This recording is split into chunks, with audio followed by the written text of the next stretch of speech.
High-resolution satellite images have verified descriptions in the Rig Veda of the descent of the ancient Saraswati River from its source in the Himalayas to the Arabian Sea. Pure in her course from the mountains to the ocean, alone of streams, Saraswati hath listened.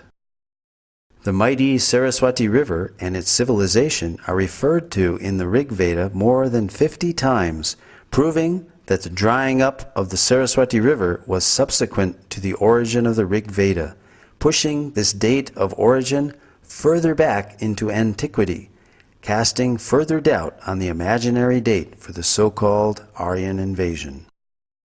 This satellite image clearly shows the Indus-Saraswat river system extending from the Himalayas to the Arabian Sea.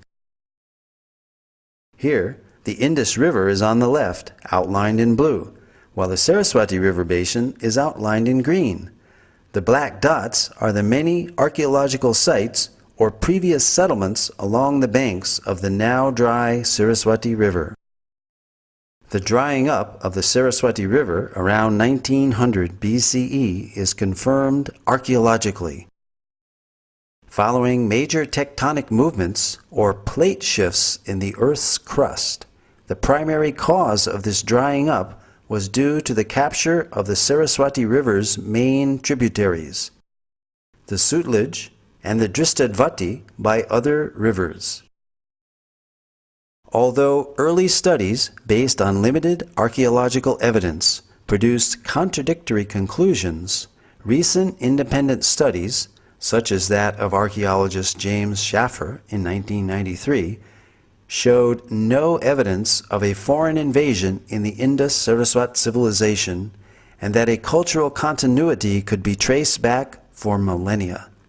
In other words, archaeology does not support the Aryan invasion theory. Marine archaeology has also been utilized in India off the coast of the ancient port city of Dwarka in Gujarat, uncovering further evidence in support of statements in the Vedic scriptures.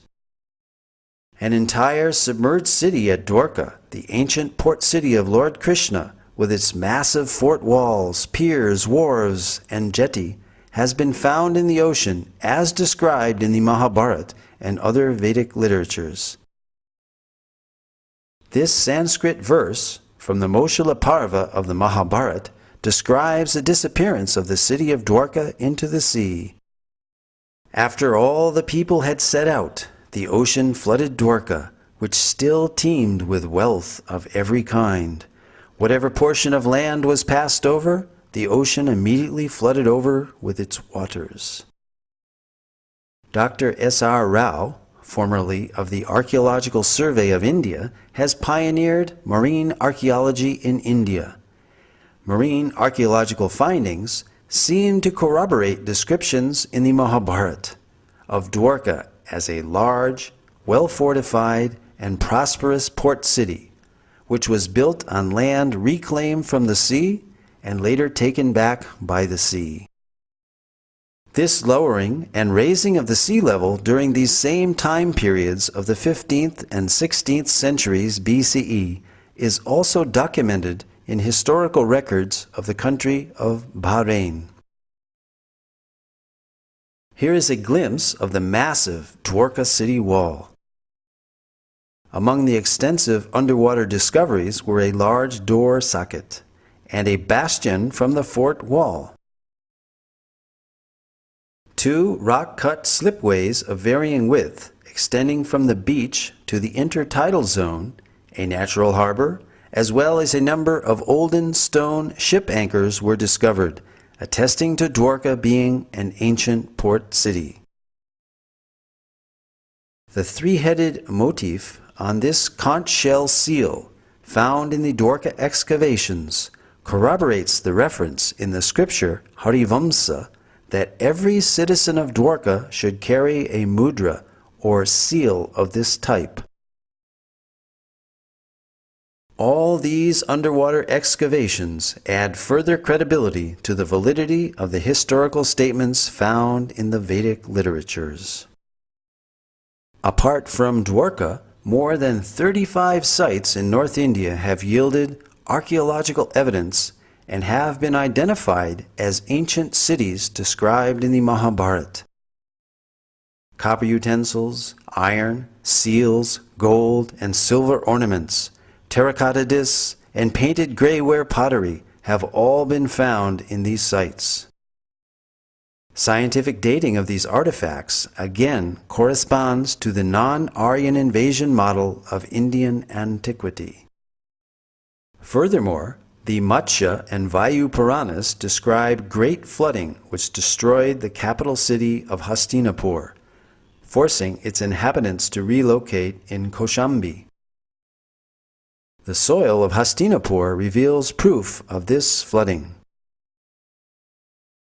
Archaeological evidence of the new capital of Kaushambi has recently been found, which has been dated to the time period just after this flood. Similarly, in Kurukshetra, the scene of the great Mahabharata war, iron arrows and spearheads have been excavated and dated by thermoluminescence to 2800 BCE, the approximate date of the war given within the Mahabharata itself. The Mahabharata also describes 3 cities given to the Pandavas, the heroes of the Mahabharata, after their exile: Paniprastha, Sonaprastha, and Indraprastha, which is Delhi's Puranakela.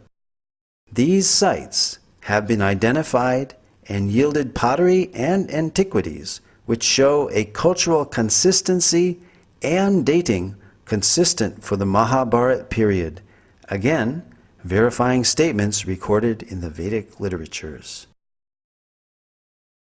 Although early Indologists in their missionary zeal widely vilified the Vedas as primitive mythology, many of the world's greatest thinkers admired the Vedas as great repositories of advanced knowledge and high thinking.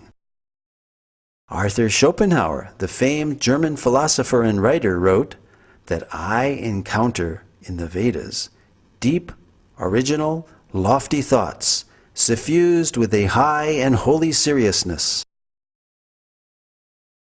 The well-known early American writer Ralph Waldo Emerson read the Vedas daily. Emerson wrote, I owed a magnificent day to the Bhagavad Gita. Henry David Thoreau said, in the morning I bathe my intellect in the stupendous philosophy of the Bhagavad Gita, in comparison with which our modern world and its literature seems puny and trivial. So great were Emerson and Thoreau's appreciation of Vedantic literatures that they became known as the American Transcendentalists. Their writings contain many thoughts from Vedic philosophy. Other famous personalities who spoke of the greatness of the Vedas were Alfred North Whitehead, British mathematician, logician, and philosopher, who stated that Vedanta is the most impressive metaphysics the human mind has conceived.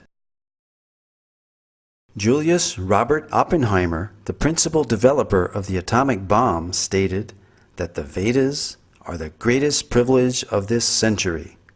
During the explosion of the first atomic bomb, Oppenheimer quoted several Bhagavad Gita verses from the 11th chapter, such as, Death I am, cause of destruction of the worlds. When Oppenheimer was asked if this is the first nuclear explosion, he significantly replied, yes, in modern times, implying that ancient nuclear explosions may have previously occurred. Lin Yutang, Chinese scholar and author, wrote, India was China's teacher in trigonometry, quadratic equations, grammar, phonetics, and so forth. Francis Voltaire stated, everything has come down to us from the banks of the Ganges. From these statements we see that many renowned intellectuals believed that the origin of scientific thought was the Vedas.